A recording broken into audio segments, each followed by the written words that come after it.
Inspired form and revolutionary function come together in the Mercedes Gullwing SL at number 6. It's such a work of art. It really is, you know. It's stunning. It's better than any Picasso.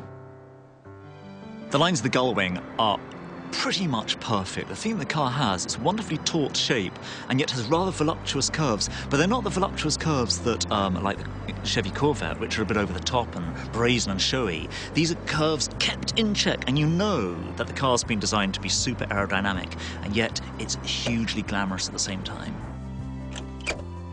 To arrive in a car and then the doors go up on little gas struts was really quite special. You want to make a stir, in those days you arrive in a Gullwing, you've made it. Certainly the Gullwing is a milestone car, aesthetically, technologically. I mean, it stunned the world when it came out. Everybody just went, holy mackerel, look at the technology they've put in that thing.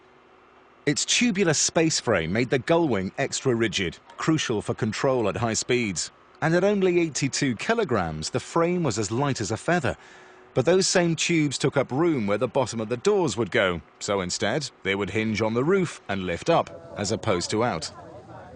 It was a practical piece of design, but wound up becoming the car's exotic signature. I mean, those doors were just unbelievable. Literally looked like a bird with the window, with the doors open. And when you pull them down, you're in this cocoon.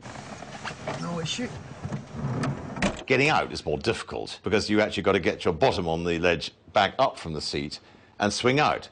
But you see, Mercedes, Germans are so clever. I just think of all these things, because what happens if the woman is driving wearing a skirt? There's a bar under the steering wheel, and you pull it out, and the steering wheel goes up like that. So now you can raise yourself, flip your legs over. See, the Germans think of everything. Damn them. Yet another innovation. This was the first production car in the world to use fuel injection. It was one of the most important high-tech advancements in the history of sports cars, and yet the concept of fuel injection is deceptively simple. With a carburetor, you've got pressure from the fuel tank via a pump, but it's low pressure. And when you put your foot on the accelerator, the fuel falls into the manifold like that, mixes with the air, explosive mix, and the car accelerates.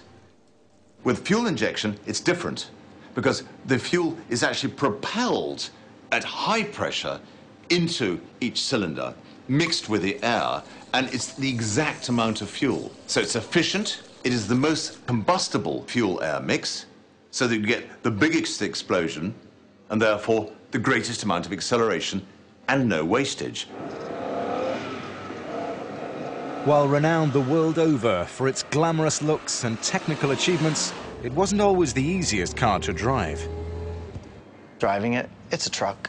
You know, it's a big, heavy thing. The brakes, you got to push your, the pedal through the floor to get it to stop. And the exhaust ran right underneath the car, so the floorboard gets really, really hot. It'll melt your tennis shoes.